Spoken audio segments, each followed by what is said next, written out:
Rogers Wi-Fi cutting out is a common issue often due to interference, channel congestion, or gateway problems. Interference can come from physical obstacles like walls or other electronic devices disrupting the signal. Channel congestion happens when too many devices use the same Wi-Fi channel, slowing things down. The gateway itself might have issues like overheating or outdated firmware. To quickly fix this, first try power cycling your modem/router by unplugging it for 30 seconds and plugging it back in. This often resolves temporary glitches. Make sure your router is in a central, open location away from obstacles and other electronics.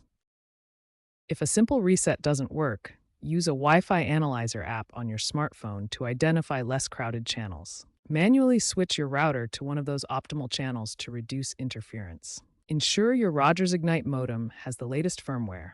Check an update through the Rogers app or web portal. Rogers is rolling out Wi-Fi 7 compatible gateways, offering better interference mitigation. For persistent issues in densely populated areas or with many smart home devices, consider a mesh Wi-Fi system like Rogers Ignite Wi-Fi pods to extend coverage and reduce dead zones. If still struggling, contact Rogers support, mentioning you've tried these steps.